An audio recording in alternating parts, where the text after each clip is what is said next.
South ఇండియాలోనే biggest sorry store మన Varahi silks మన విజయవాడ ఎంజీ రోడ్ లో ప్రారంభం. జానవే నెల్లూరు నెరజాడిని టైం అయిపోతుంది పడవలతో పార్కి. మరి బెడ్ మీద స్నేహం చేసిన ధర్మానికి నాకు శిక్ష తప్పదు. తల్లి నీ పెట్టులోంచి ఒక చీర తీసిన మహానుభావుడు అది కట్టుకుని పడుకుంటాను. మరి మీరు నువ్వేం చెప్పదు, మేమేం చెయ్యాలి నీకే బాగా తెలుసు. వెళ్ళండి వెళ్ళండి.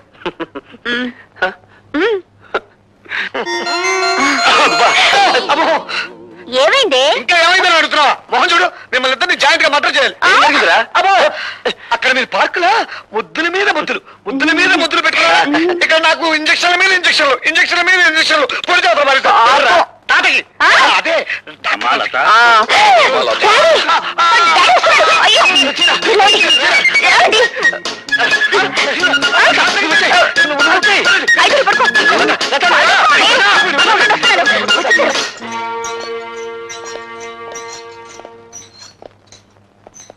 అమ్మా లత, ఎలా ఉందమ్మా? బాగున్నాను నాన్నగారు. డాక్టర్ గారితో అన్ని విషయాలు చెప్పావమ్మా? ఏం చెప్పడం ఏమిటో, ఇంజక్షన్ కాస్త తగ్గించమని చెప్పండి. గొంతేమిటి అలా మరి? అది ఈ హాస్పిటల్ సంతే తమ్ముడు, ఒక జబ్బు కోసం వస్తే మరొక జబ్బు అంటుకుంటుంది. అవును నాన్నగారు, గొంతు కొంచెం వాస్తేను. పర్వాలేదమ్మా, తగ్గిపోతుంది. మేము రేపొద్దున వస్తాం మళ్ళీ. నువ్వు బాగా విశ్రాంతి తీసుకోమ్మా. అలాగే నాన్నగారు. పద తమ్ముడు.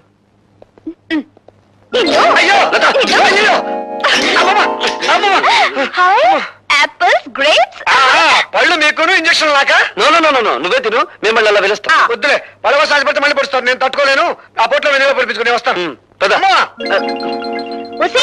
చేరిపోవే, లేకపోతే నీ అందరిని చూసి ఎవరిని కనుగొడతారు. తీసుకో. ఇవేవో నీ చీర వద్దు, ఈ పొట్లు.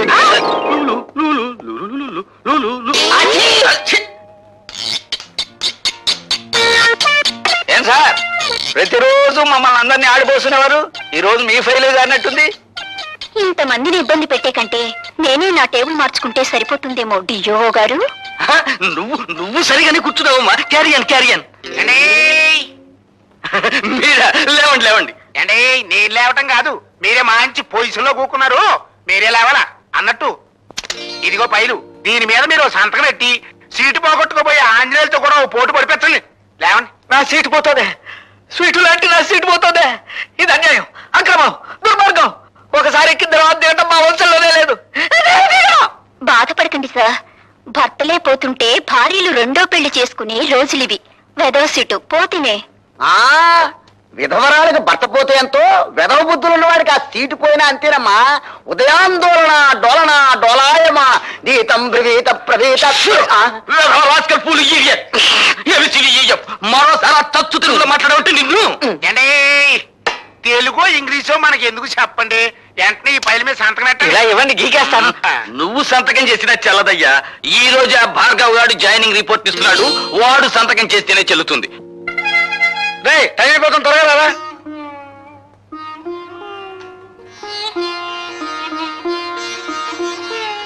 భార్గవ, ఉద్యోగానికి వెళ్లే ముందు మీ నాన్నగారికి ఒక్కసారి నమస్కారం చేయరా.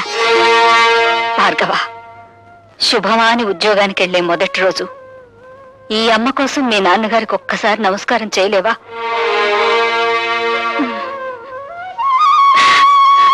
త్వరగా రారా, రావుకాలం వచ్చేస్తుంది.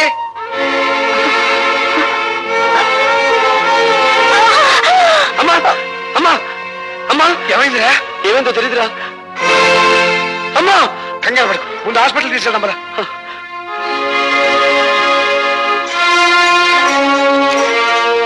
పేషెంట్ తాలూకు ఎవరైనా ఉన్నారు ఇక్కడ? నేనే సార్, ఆవిడ మా అమ్మ. ఆవిడ గర్భాశయంలో పుండు పడింది. దాన్ని వెంటనే ఆపరేషన్ చేసి తీసేయకపోతే క్యాన్సర్ గా మారే ప్రమాదం ఉంది. అయితే వెంటనే ఆపరేషన్ చేయండి డాక్టర్. వెల్, ఆపరేషన్ చేయాలంటే 5,000 ఖర్చు అవుతుంది. వెంటనే 3,000 కట్టాలి. డాక్టర్, గంటలో ప్రపంచం యొక్క భౌతిక స్వరూపం ఎలా ఉంటుందో చెప్పగల మేధస్సు ఉంది మావాడికి. కానీ గంటలో అన్ని వేలు అప్పు తేగల సామర్థ్యం లేదు డాక్టర్. అయితే ఆపరేషన్ జరగదు. ఆపరేషన్ జరగకపోతే ఆవిడ సరిపోతున్నారుగా. ఆవిడ చావు బతుకులతో మాకు సంబంధం లేదు. మాకు కావాల్సింది డబ్బు. సార్, నా మేధస్సు నాకు సంపాదించి పెట్టిన గోల్డ్ మెడల్ ఇంటి దగ్గర ఉంది. దాన్ని తగినమ్మి డబ్బు తీసుకొస్తాను. మీరు ఆపరేషన్ మొదలు పెట్టండి.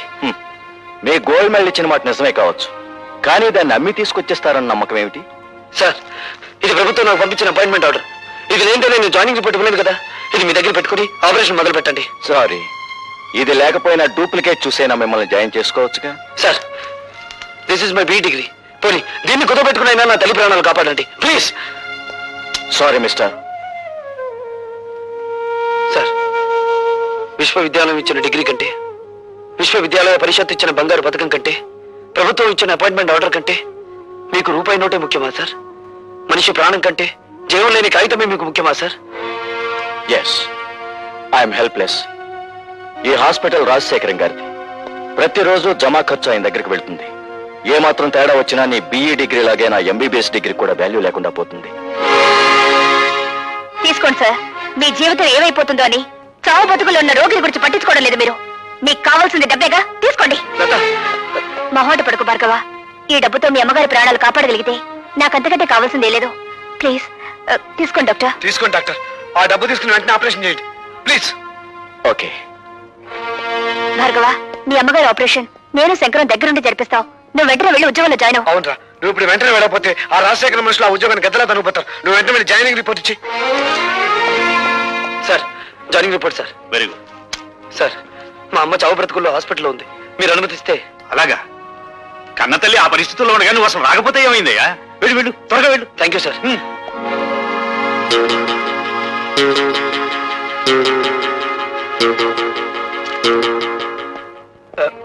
Excuse me doctor. ఏం మాట్లాడకుండా వెళ్ళిపోతున్నారే? శవాన్ని బయటికి తీసుకొస్తున్నాను, వెయిట్ చేయండి.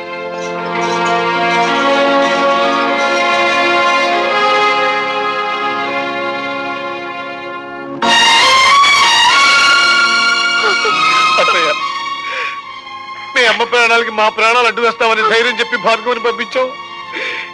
ఇప్పుడు వారికి ఏం సమాధానం చెప్పమంటావు అత్తయ్య?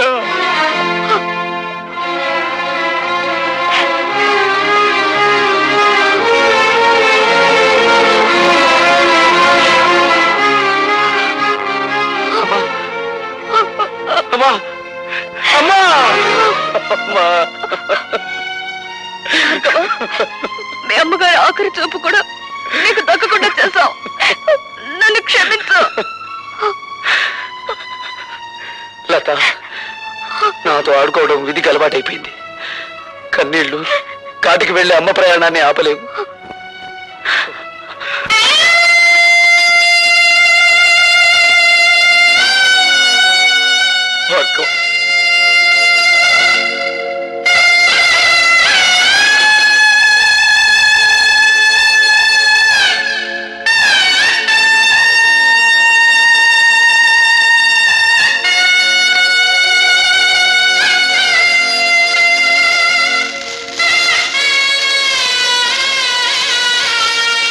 అన్ను, ఆ కొత్త ఇంజనీర్ గారు సంతకం పెట్టకపోతే మన తూముల డబ్బంతా దొప్పినట్టారా? అబ్బా, ఏమిట్రా ఆ భాష? అమెరికా నుంచి వచ్చిన తర్వాత నీ భాష బొత్తిగా చెడిపోయింది. నా లాంగ్వేజ్ సరే, ఆయన మన గ్యారేజ్ లోకి తెచ్చుకునేదట అమ్ముడు పోడంటావా? వాడు అమ్ముడు పోయేవాడు కాదురా, అమ్మని పోగొట్టుకున్నవాడు. అది మన ఆసుపత్రిలో. ఆ ఆక్రోషంలో తప్పకుండా మనకి నష్టం తలపెట్టడానికే చూస్తాడు. అయితే మనం బ్యాటరీ ఈజీ చేసుకుని కూకుంటామేనా? సామ దాన భేద దండోపాయాలు ఉపయోగించి వాడి చేతే మన ఫైల్ మీద సంతకం పెట్టిస్తాను. శంకర్, మా అమ్మ శవాన్ని వల్లకాటికి మోయడానికి నలుగురు కావలసిన వాళ్ళు కూడా లేని అనాథంరా నేను. నాకింత సహకరించిన నీకు భార్గవ, యుద్ధం చేయకపోతే వాడు స్నేహితుడు కాదురా, కాలాన్ని శాసించగల మేధావి నువ్వు. నువ్వు కన్నీళ్ళు పెట్టకూడదు. చీమ కొడితే అమ్మా అనే మానవ జన్మరామంది. ఆవిడ భవబంధాలు తెంచుకుని వెళ్ళిపోయినంత మాత్రాన అమ్మా అనే పదాన్ని నన్ను మర్చిపోమంటావా? భవబంధాలు ఇంకా తెగిపోలేదు భార్గవ. ఆవిడ అస్థికల్ని పవిత్ర నదీ జలాల్లో నిమజ్జనం చేయాలి. పద.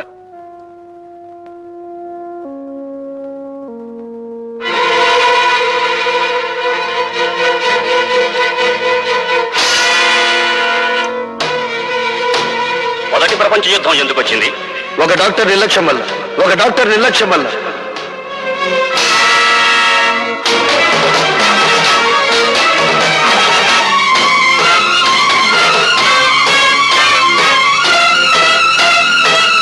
డాక్టర్,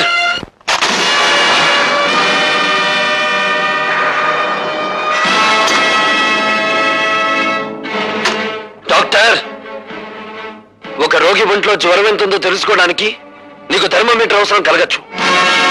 ఒక పేషెంట్ ఒంట్లోని రక్తపు పోటును రీడ్ చేయడానికి నీకు బీపీ అపారటస్ అవసరం ఉండొచ్చు. కానీ మా అమ్మను నువ్వే చంపావని చెప్పడానికి నాకు థర్మోమీటర్ అక్కర్లేదు, బీపీ అపారటస్ అంతకన్నా అవసరం లేదు. నీ ముఖానికి పట్టిన చెమట చెప్తుంది నువ్వు ఆ తప్పు చేశావు అని. మా అమ్మ కడుపులో నుంచి బయటపడ్డప్పుడు నేను ఎలా ఉన్నానో నేను చూడలేదు. కానీ బూడిదైపోయిన మా అమ్మ కడుపులో నుంచి బయటపడ్డ ఈ కత్తెరను చూశాను. దీన్ని నువ్వే ఆవిడ కడుపులో పెట్టి మర్చిపోయి కుట్లు కుట్టేశావు కదూ? Yes! నన్ను చంపొద్దు. ఏ నీ ప్రాణం మీద నీకు అంత తీపిగా ఉందా? మనిషిని కాపాడటానికి నీ జీవితాన్ని ధారపోస్తానని మానవతో శాస్త్రం మీద ప్రమాణం చేసి వచ్చిన నువ్వు మాట తప్పావు. అందుకే నేను మానవత్వ పంచులు దాటి నలరూప రాక్షసుడుగా మారి మా అమ్మను అన్యాయంగా మట్టిలో కలిపిన నిన్ను మట్టిలో కలిపేస్తాను.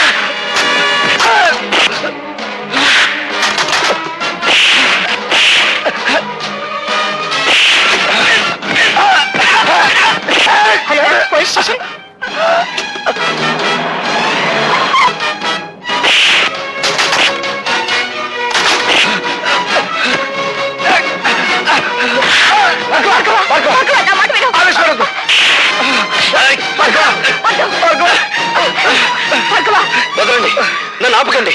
కనిపించే దేవుళ్ళు అనుకునే డాక్టర్లకే మచ్చ తెచ్చే నీచుడిని చంపనివ్వండి. నా తల్లిని అన్యాయంగా చంపిన వీడికి నన్ను శిక్ష వేయనివ్వండి.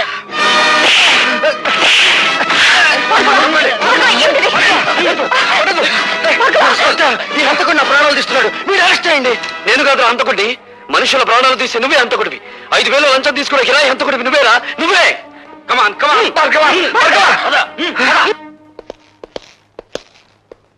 ఇన్స్పెక్టర్, ఆర్ఎస్ నర్సింగ్ హోమ్ లో ఎవరో డాక్టర్ ని హత్య చేయబోయారట. ఎస్ సార్, అతను అరెస్ట్ చేసి తీసుకొచ్చాం. పిలిపించు.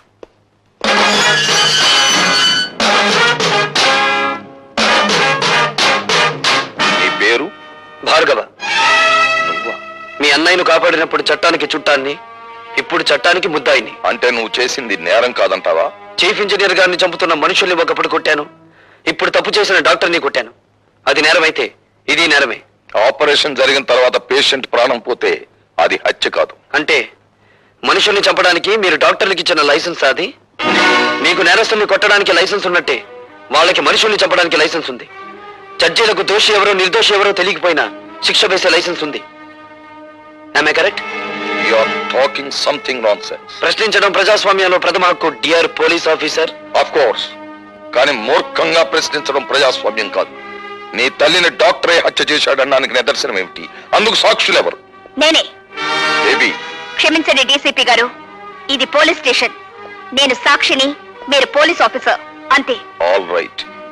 ఇంతకీ ఏమిటి మీరు చెప్పే సాక్ష్యం? చెప్పే సాక్ష్యం కాదు, తెచ్చిన సాక్ష్యం. ఇదిగోండి కత్తెర. భార్గవ తల్లిగారికి ఆపరేషన్ చేసిన డాక్టర్ ఆమె కడుపులో వదిలేసిన కత్తెర చూడండి. అందువల్లే ఆవిడ ప్రాణాలు పోయాయి. ఆవిడ దహన సంస్కారాలు అయిపోయిన తర్వాత అందులో ఇది దొరికింది. అందుకు నేను సాక్షి. ఇప్పుడు చెప్పండి ప్రతాపరావు గారు, ఒక డాక్టర్ తన నిర్లక్ష్యం మూలంగా మా అమ్మను చంపడం నేరం కాదా? ఏమిటలా తెల్లబోయి చూస్తున్నారు? ఇంకా నన్ను ఓ సెక్షన్ ప్రకారం ఇక్కడ అరెస్ట్ చేసి ఉంచవచ్చునని ఆలోచిస్తున్నారా? ఒక పోలీస్ అధికారి మీద తిరగబడి మాట్లాడినందుకు సెక్షన్ 321 ప్రకారం ఇక్కడ అరెస్ట్ చేసి ఉంచవచ్చు. లేదు, తల్లిని చంపిన డాక్టర్ని హత్య చేయబోవడం నేరమేనని సెక్షన్ 306 ప్రకారం ఇక్కడే ఉంచవచ్చు. ఇన్స్పెక్టర్, భార్గవ్ మీద ఫైల్ చేసిన ఎఫ్ఐఆర్ తీసుకురా.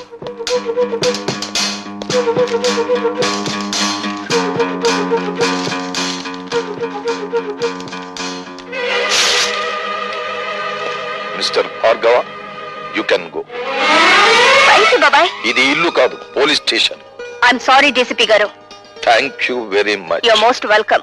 ఆ కుర్రవాణ్ణి రిలీజ్ చేసి చాలా మంచి పని చేసావు తమ్ముడు. ఆ రాజశేఖర్. ఆగిపోయావేం భానుజీరావు? నమస్కారం అండి. చిచి, నీ ఇంట్లో కాఫీ తాగడం నాది బుద్ధి తప్పు.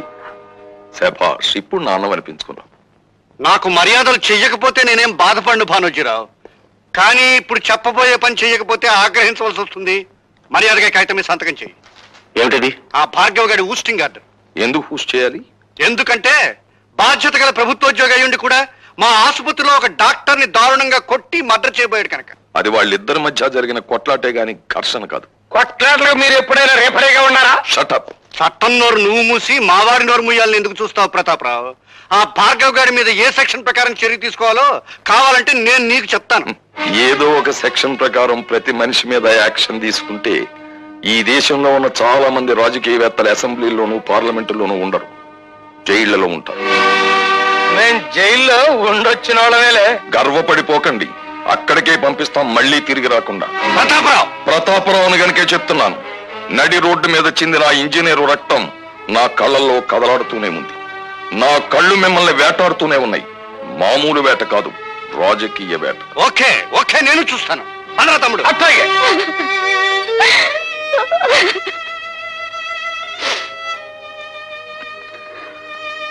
భార్గవ, మేము వెళ్తాం రా.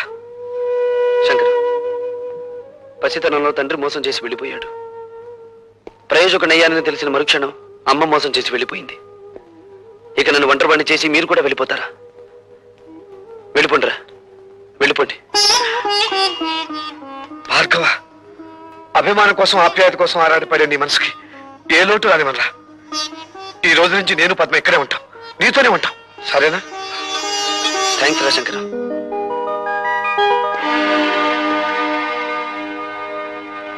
Good morning everybody. Good morning sir. ఆగండి సార్, అక్కడే ఉండండి సార్. ఇంత అదృష్టవంతమైన మీకు ఈ దండ వేయకుండా అడుగు ఒక్క స్టెప్ కూడా ముందుకు వేయనివ్వను. సార్, అతను తెల్ల పూల దండ తీసుకొచ్చాడు, నేను గులాబీ పూల దండ తీసుకొచ్చాను. ఇది వేయించుకోవాలి అదృష్టవంతులు గారు. సారీ, ఆ కుర్చీలో కూర్చోబోయే మనిషి మహర్జాతకుడు అని మీరు అనుకుంటున్నారేమో కానీ ఆ సీట్ ఖరీదేమిటో తెలుసా? ఇంత అని చెప్పడానికి వీల్లేనంత ఖరీదైంది. కొన్ని లక్షలు. మీరు ఊ అనండి చాలు, 50-50 బేసిస్ లో లాగించేద్దాం. ఇదేమి డ్రై ఏరియా కాదు సార్, ఇక్కడ లంచాల పంటలు బాగా పండుతాయి. Believe me. Shut up. ఈ ఉద్యోగాన్ని నా తల్లి ప్రాణాన్ని పణంగా పెట్టి సంపాదించుకున్నాను. థ్యాంక్స్ అండి. ఎందుకు? సరిగ్గా నా టేబుల్ ముందు నుంచి నడిచి వెళ్ళేటప్పుడు అందరికీ పెన్నులు, పెన్సిళ్ళు, ఫైళ్లు జారి పడుతుంటాయి. మీకేం జారి పడలేదు.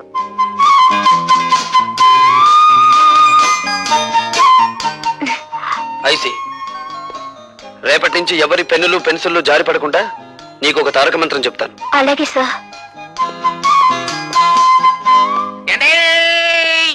ఆగండి బాబు, ఆగండి. కోడి కూసినప్పుడు లెగిసి కట్టెత్తనే ఉన్న ఈ దండ మీరు ఒక్కసారి వంగుంటే ఈ దండ వేసుకుంటా. మీరే వంగుని ఆ దండ మీరే వేసుకుని డబ్బు కట్టుకుంటూ ఊరి మీద పడి ఊరేగండి. ఏదైనా గిట్టుబాటు అవుతుంది. అండి, ఎవరినేంటే నిజం అనుకుంటారు. ఈ దండ వేయించుకోండి బాబు, లేకపోతే గుండె ఆగిపోద్ది. ఆగిపోనివ్వండి, దేశానికి ఏ నష్టం రాదు. అయ్యో బాబోయ్, మళ్ళీ త్రిల్లే. రే బచ్చా, నువ్వు దవులుకో. అచ్చా, మీరు ఈ ఫైల్ మీద సంతకం ఎట్లేదు అనుకోండి, మా అయ్య కళ్ళు దాసి మిమ్మల్ని కళ్ళు కుండలో కలుపు తాగేస్తాడు. జం జమా సత్యం జనాకే. ధన్ ధన ధన్ ఫట్ ఫటాచే. ఇదేం బాగాలేదండి. మీరు ఈ దండ ఎంచుకుని మర్యాదగా ఫైల్ మీద సంతకం పెట్టకపోతే థ్రిల్ అయిపోద్ది. ఆ తర్వాత మినిస్టర్ గారి ముందు మీరు చేతులు కట్టుకుని నిలబడాలా. ఏడ్చాలో వెళ్ళు. ఏంటి ఇంకా థ్రిల్లే? సరే, ఎంతకింత థ్రిల్ నేను ఇస్తా. వెళ్ళు. చూడు బాబు, నువ్వు ఇప్పుడు కూర్చున్న ఏ సీటు గత 10 ఏళ్లుగా మాది. ధర్మమో ఆపధర్మమో నువ్వు ఇప్పుడు ఆ సీట్లోకి వచ్చావు. నేను ఆ సీట్లోకి వచ్చింది నీతిగా నిజాయితీగా ఉద్యోగం చేయడానికి మంత్రి గారు. మేము కూడా నీతిగా నిజాయితీగా ఉండబట్టే మంత్రి పదవిలో ఉంటున్నామయ్యా. కావచ్చు, మీరుండేది 5 ఏళ్ళు, మేముండేది 33 ఏళ్ళు. ఎవడీడో బ్యాటరీ మన ఛార్జింగ్ లో ఉంది. హలో, మంది బ్యాటరీ కాదు, డైనమో. ఎప్పుడు డబుల్ ఛార్జ్ లో ఉంటుంది. అన్నో, ఎవడీడో నీ ముందే నా గాలి చెప్తా ఉన్నాడు. అండి, రాజకీయ నాయకుల బతుకులు గాలి తీసిన టైర్ లాంటివి. మీరేం కంగారు పడకండి. చూడు బాబు, మంచి వయసులో ఉన్నావు, అవి ఉండాలా మాత్రం పౌరుషం. నీ వయసులో మేం కూడా ఇంక్విలాబ్ జిందాబాద్ అంటూ కంఠనాళాలు తెగిపోయేలాగా అరిచాం. ప్రయోజనం కనిపించక పార్టీ జెండా మార్చాం. అంతే, పాకల్లో ఉన్న వాళ్ళం మేడల్లోకి వచ్చాం. మీరు పాకలో నుంచి మేడలోకి వచ్చినా, తిరిగి మేడలో నుంచి పాకలోకి మారినా నాకేం అభ్యంతరం లేదు. కానీ నేను ఇప్పుడు ఇక్కడికి ఒక ప్రభుత్వ ఉద్యోగిగా వచ్చాను. నా ప్రతి నిమిషానికి ప్రజాధనాన్ని జీతంగా తీసుకుంటున్నాను. దయచేసి నా టైం వృధా చేయకుండా నన్ను ఇక్కడికి పిలిపించిన కారణం ఏమిటో చెప్పండి. నువ్వు సూటిగా చెప్తున్నావు కనుక నేను కూడా ముక్కు సూటిగా చెప్తున్నాను. మా తాలూకు ఫైళ్లు ఏవి నీ టేబుల్ మీదకి వచ్చినా ఆలోచించకుండా సంతకం పెట్టాలి. ఊరికి అనుకో, మాకు డబ్బులు కూడా ఇస్తాం. ఏంటి తొందరపడి కాదనేవు కనుక ఈ ఊరే ఇడిచిపెట్టి వెళ్ళిపోవాల్సి వస్తే. ఈ ఊరే కాదు, ఈ రాష్ట్రంలోనే ఉండవు. మీ బెదిరింపులకు భయపడితే ఏమవుతుంది? నేను చదువుకున్న ఇంజనీరింగ్ చదువు సిగ్గుపడుతుంది. సో నేను మీకు లొంగను, బెదరను, లోబడను. That's all. శాబాష్, భావి భారత నాయకుడిలాగా మా గొప్పగా మాట్లాడే. ఎత్తగర నేను తట్టుకునే పోట్ల గెత్తలాగా ఉన్నాడు. దీని గురించి ఎంత ఆలోచన ఎందుకంటే మీరు అనండి, మన కాళ్ళు దాసిన పంపించి తిరిగి చేసేస్తాను. అన్నానయ్యా. పశ్చిమ సవాల్ ఎవడ్రా మీలో భార్గవ్ అంటే? నువ్వా?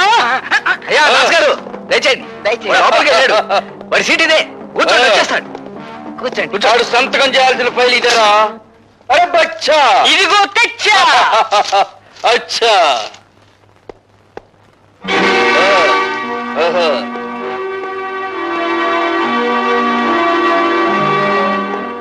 ఎవడ్రా నువ్వు? అరే బచ్చా.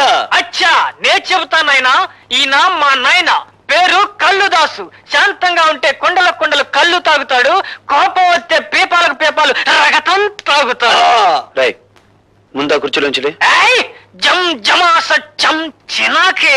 ధన్ ధన ధన్ ఫట్ ఫటాకే. నా కొడుకునే కొడతావురా? నోరు జారితే నిన్ను కొడతాను.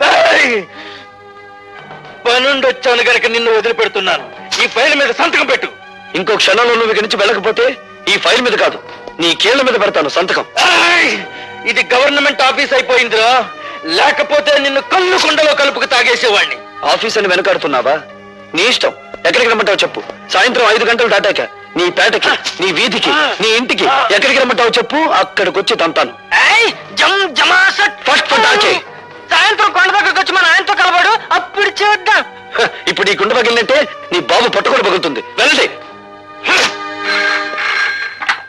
హలో. హాయ్ భార్గవ. హాయ్. సాయంత్రం 5 గంటలకి మనం పార్క్ లో కలుసుకోబోతున్నాం. సారీ, ఇప్పుడే ఒక రౌడీకి అపాయింట్మెంట్ ఇచ్చాను. సాయంత్రం 5 గంటలకి ఊరి బయట కొండల మధ్య కొట్టుకుందామని. జోకా? కాదు, నిజం.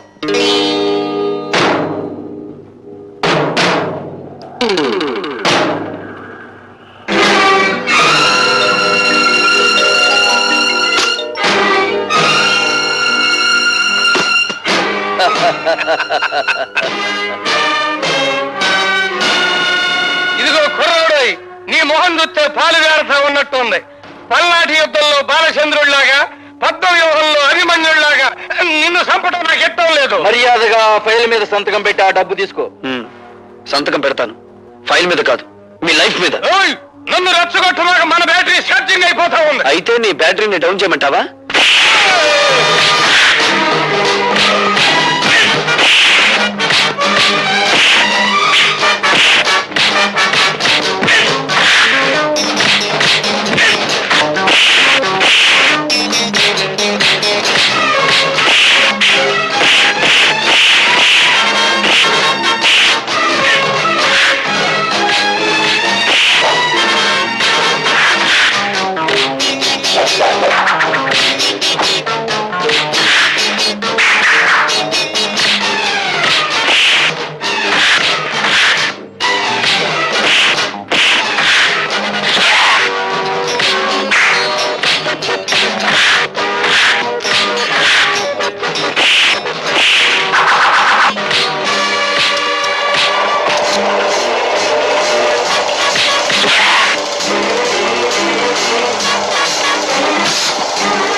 ఈ కబుర్ నువ్వు మన్నైతో చెప్పు, మేము నిన్ను అక్కడికి తీసుకెళ్తాం.